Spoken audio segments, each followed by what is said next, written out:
என்னன்பான இனிய உறவுகளே இங்கே மன்னிச்சிடுறாங்க. என்ன போயிட்டு போகுது போ. புருஷன் காலில் விழுகிறான். அம்மா அக்கா தங்கச்சி எல்லாரும் மன்னிப்பு கேட்குறாங்க.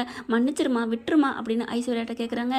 ஐஸ்வர்யாவோட நடிப்பு கெத்து அப்படி ஆணவமா அப்படி பேசுறது அதுக்கு தாங்க நாங்கள் எல்லாருமே அடிமையாக இருந்தோம். உண்மையிலே ஒரு ஹீரோயினை விட ஒரு அதிக அளவு நேசித்தோம் அப்படின்னா அது நம்ம ஐஸ்வர்யாவை தான் இருக்கணும். எனக்கு அப்படி தான் தோணுது. உங்களுக்கு உண்மையிலே அப்படி தோணுச்சுன்னா ஐ லவ் ஐஸ்வர்யா அப்படின்னு காமெண்ட்ஸில் போட்டுருங்க. அடுத்து பார்த்தீங்கன்னா புருஷனை மன்னிச்சுக்கிறாங்க. அது ஒரு அறை கொடுத்தா மன்னிக்கிறாங்க. வீட்டுக்குள்ளேயும் ஏற்றுக்கிறாங்க. எல்லாம் நல்லபடியாக போயிட்டுருக்கு. சித்ராதேவி மட்டும் அழுதுகிட்டே இருக்குங்க. நான் இப்படி உனக்கு பண்ணிட்டேனேடி, நான் அப்படி பண்ணிட்டேனே, இப்படி பண்ணிட்டேன்னு ரொம்ப ஃபீல் பண்ணுது. உண்மையிலே ஆத்தாளு மைனை திருந்திட்டாங்க. அது வரைக்கும் ரொம்ப சந்தோஷம். ஆனால் திருந்தாத ஜென்மமாக பார்த்தீங்கன்னா நல்லா அழகு தேவதையாக கண்ணை காமிச்சு மூக்கை காமிச்சு அப்படி அழகாக காமிச்சாங்க அனாமிகா. அந்த பிள்ளை இப்போ பேய் லெவலுக்கு காமிக்கிறாங்க. ஸ்டேஷனுக்குள்ளே இருந்துட்டு அதாவது ஜெயிலுக்குள்ளே இருந்துட்டுமே பயங்கரமாக வில்லித்தனமாக இருக்குது. அங்கே போய் சீண்டி விடலாமா பிரபா? ஆமாங்க, இவளுக்கே இப்படின்னா நல்லா ஆம்பளை பிள்ளை மாதிரி இருந்த பிரபாவை சீண்டினா சும்மா இருக்குமா என்ன? நல்லா போய் நோஸ் கட் பண்ணிட்டு வருது. நீ ஏன்டி இப்படி பண்ணிட்ட? எல்லாம் உன் அத்தை பேச்சை கேட்டு நீ இப்படி போயிட்டியே அப்படி இப்படின்னு சொல்லிட்டு போயிடுறாங்க. இங்கே அனாமிக்கா பார்த்தா ஆமாம் இவ சொல்கிறத விட எனக்கு தெரியும் தான். அந்த சித்ராதேவியால் தான் நான் இவ்வளோக்கு வந்து கிடக்கிறேன். அவங்க மட்டும் அன்றைக்கி ஏற்றி விடாமல் இருந்தா ஆமாம் எப்போ பார்த்தாலும் மகா பற்றி ஏற்றி விடுறதும் அப்படி இப்படி சொல்லித்தானே இந்த பிள்ளை மனசில் நஞ்ச கலந்தாங்க. இப்போ அனாமிக்கா செம்ம காண்டாகுது. என்ன பண்ணுறதுன்னு ஒன்றும் புரியலை. இப்போ என்ன பண்ணலாம் அப்படியே திட்டுறாங்க. அப்பா வர சொல்கிறாங்க. அப்பா வர சொல்லி பேசுகிறாங்க. அப்பா எனக்கு முடியலப்பா, என்னால் தாங்க முடியலப்பா, இப்போ என்னம்மா பண்ண சொல்கிற? உன் தலையில் நீயே மண்ணலி போட்டுக்கிட்டியே அப்படி இப்படிங்கிறாங்க. இல்லைப்பா விடுப்பா, நடந்ததை பற்றி பேசாத. ஆனால் நான் இப்போ இந்த ஜெயிலுக்குள்ள இருக்க காரணம் முழுக்க என் அத்தை என்ன அவளெல்லாம் நீ அத்தைனே சொல்லக்கூடாது. அந்த சித்ராதேவி தான், அவள் தான் எல்லாத்துக்கும் காரணம்ப்பா அப்படிங்கிறாங்க. சரிம்மா இப்போ என்ன பண்ணுறது அப்படிங்கிறாங்க. அவன் மட்டும் எப்படிப்பா நல்லா இருக்க முடியும்? அவங்க 1000 தப்பு பண்ணியிருக்காங்க. அவங்கள மட்டும் ஏற்றுக்குவாங்களா? நான் வந்து ஒரு சின்னதாக தப்பு பண்ணதுக்காண்டி என்னை ஜெயிலில் பிடிச்சி போட்டுருவாங்களா? என்னை மட்டும் மன்னிக்க மாட்டாங்களா என்ன? சரி விடுமா, அதுக்கு என்னம்மா பண்ணுறது? முடியாதுப்பா, நடக்கக்கூடாது. அவங்க எல்லாரும் ஒத்துமையாக இருக்கக்கூடாதுப்பா அப்படிங்கிறாங்க. என்னம்மா இப்போ பண்ணணுங்கிற அப்படிங்கிறாங்க. கடைசியில் பாக்கியலட்சுமிக்கு சுதாகர் வந்து வில்லத்தனம் பண்ணார் இல்லையா? ஒரு வாரம் இழுத்தடிச்சாங்க, ஒரு வாரம் அப்படி இப்படின்னு சொல்லி கதையை கொண்டு வந்தாங்க. அது மாதிரி இப்போ அனாமிகாவும் வில்லியாக்கி கொஞ்சம் ஒரு வாரம் இழுத்தடிக்கணுங்கிறக்காண்டி என்ன பண்ணுது, திட்டத்தை திட்டுறாங்க. அந்த சித்ராதேவியை தூக்கணுப்பா அப்படின்னு சொல்லிடுறாங்க. விடுமா, நீ சொல்லிட்டுல நான் செய்கிறேன், உன் ஆசையை நான் இது கூட செய்ய மாட்டேன்னா? எனக்கு இருக்கிறது ஒரே பிள்ளை, உன் ஆசையை நான் நிறைவேற்றுறேம்மா அப்படிங்கிறாங்க. அப்பா இதை எப்படியாவது பண்ணுப்பா, அப்போதாப்பா நான் ஜெயிலுக்குள்ள இருந்தாலும் எனக்கு நிம்மதியாக தூக்கம் வரும் அப்படிங்கிறாங்க. சரின்னு சொல்லிட்டு அவங்களும் ஒரு வசதியானவங்க தானே, ஏன்னா அவங்க கடனத்தை சூர்யா அடைச்சிட்டாரு. 2 கோடி ரூபா எவங்க கொடுப்பான்? அப்பா அள்ளி கொடுக்குறாங்க. 2 கோடி 5 கோடி 10 கோடின்னு சொல்லிட்டு அடுத்து பார்த்தீங்கன்னா ஆளை பிடிச்சிடறாங்க, செட் பண்ணிடுறாங்க. இப்போ என்ன, இவன் எப்போ வெளியில் வருவா, எப்போ போவா அப்படிங்கிறத ஃபஸ்ட்டு ஸ்கெட்சு போடுவாங்க இல்லையா? இந்த பிள்ளை சித்ராதேவி ஏற்கனவே வந்து திருந்திடுது, அழுதுகிட்டே இருக்குது, நொந்துக்கிட்டே இருக்குது. அத்தை அதெல்லாம் விடுங்க அத்தை அப்படிங்கிறாங்க. இல்லை எனக்கு மனசு சரியில்லை, நான் போய் கோயிலுக்கு போய் சாமி கும்பிட்டுட்டு நான் உங்களுக்காக வேண்டிட்டு பிரார்த்தனை பண்ணிட்டு வரணும் அப்படிங்கிறாங்க. ஐயோ அத்தை விடுங்க அத்தை, அதை பற்றிலாம் நினைக்காதீங்க அப்படிங்கிறாங்க. அடுத்து அவங்கவுங்க வேலையை பார்க்குறாங்க. சித்ராதேவி என்ன பண்ணுது, நம்ம வேலைக்கு போய் நம்ம வந்து கோயிலுக்கு போவோம், இவங்க வாட்டுக்கு வேலை பார்த்துட்டு இருக்கட்டும் அப்படின்னு சொல்லிட்டு யாருக்கும் தெரியலைங்க. டக்குன்னு கிளம்பி கோயிலுக்கு போகுது. இவங்க தான் வாசலில் கொக்கு காக்கனை காத்துக்கிட்டு இருக்காங்க இல்லையா? அப்படியே தொக்க அள்ளிடுறாங்க. சித்ராதேவியை தூக்கிட்டு போயிடுறாங்க. இந்த பிள்ளை கோயிலுக்கே போகவும்ல வேண்டவும்ல. வீட்டில் பார்த்தா எங்கே அத்தையை காணோம் அப்படின்னு எல்லாரும் தேட ஆரம்பிக்கிறாங்க. எங்கெல்லாம் தேடுறாங்க. அப்புறம் தான் மகா சொல்லுது, ஒருவேளை கோயிலுக்கு போயிருப்பாங்களோ, ஏன்னா கோயிலுக்கு போகிறேன்னு சொல்லிட்டு இருந்தாங்கல்ல அப்படிங்கிறாங்க.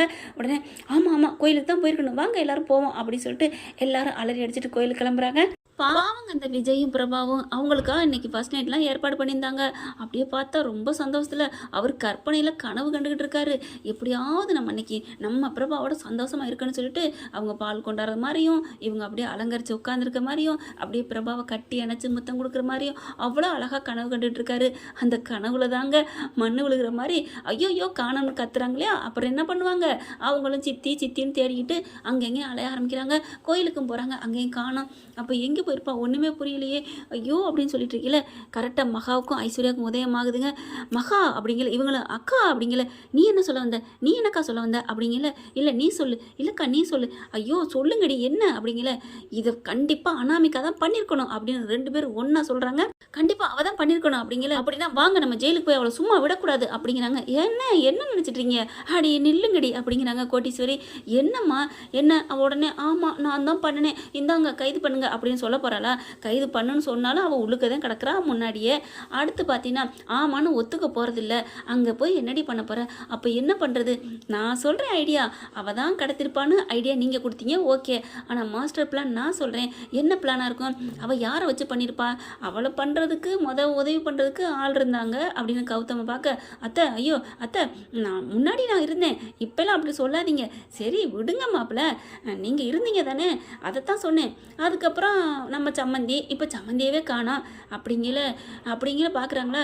ஒருவேளை இவளாம் ஒளிஞ்சு வச்சுட்டு வேணுக்குன்னு பண்ணுறாளோ அப்படின்னு பாட்டி சொல்ல, ஐயோ பாட்டி அப்படிலாம் இல்லை, அத்தை உண்மையிலே மாறிட்டாங்க அப்படின்னு மகா சொல்கிறாங்க. சரி இப்போ என்ன பண்ணுறது அப்படிங்கிற கோடீஸ்வரி பார்க்குறாங்க. இருங்க அப்படின்னு எல்லாரும் பேசுகிறாங்க. இதை கண்டிப்பாக அவங்க அப்பா வச்சு தான் பண்ணியிருக்கணும் அப்படிங்கிறாங்க. அப்படியா? ஆமாம், இந்த கோட்டீஸ்வரி சொல்கிறது உண்மையாக தான் இருக்கும், வாங்க போவோம் அப்படின்னு சொல்லிட்டு வேகமாக கிளம்புறாங்க. அங்கே பார்த்தீங்கன்னா அவங்க அப்பனை ஆத்தாலும் அப்படியே ரொம்ப சந்தோஷப்பட்டுட்டு இருக்காங்க. அப்படியே இனிமே என் பிள்ளை ரொம்ப சந்தோஷப்படுவா அப்படின்ட்டு உடனே ஃபோனை பண்ணிக்கிட்டு, என்னம்மா நீ சந்தோஷமா இருக்கியா?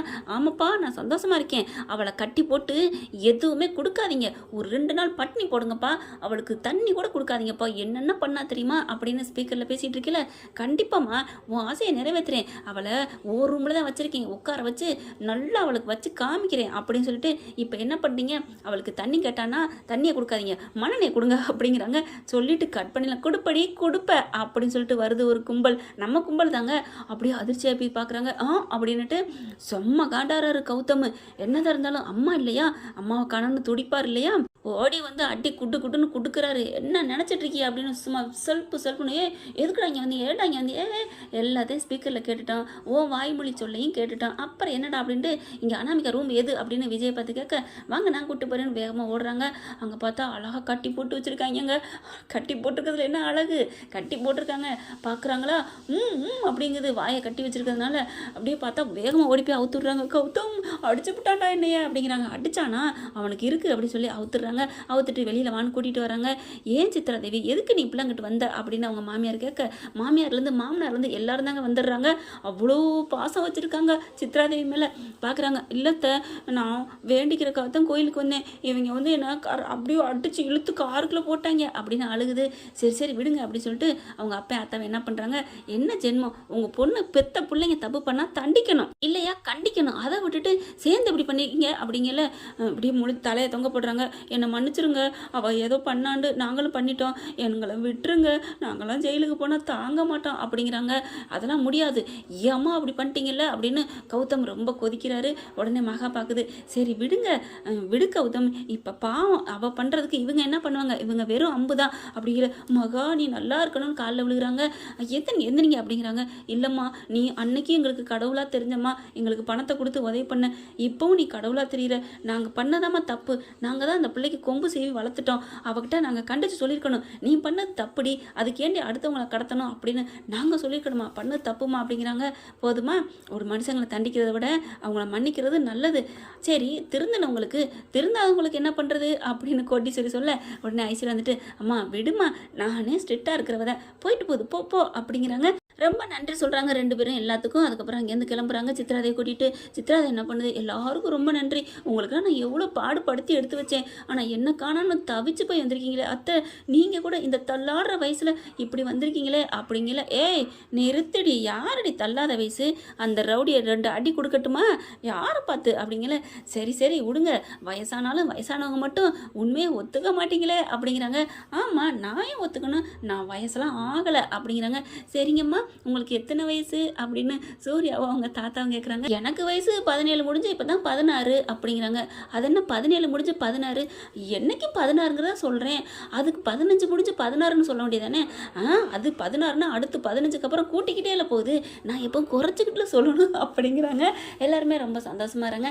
என்ன ஃப்ரெண்ட் இப்படி பண்ணால் சூப்பராக தானே இருக்குது, பார்க்கலாம் என்ன நடக்க போகுதுன்னு. இந்த பதிவு உங்களுக்கு பிடிச்சிருந்துச்சுன்னா உங்கள் பொண்ணான கையில் ஒரு லைக்கை போட்டு சப்ஸ்கிரைப் பண்ணிடுங்க. Thank you friends.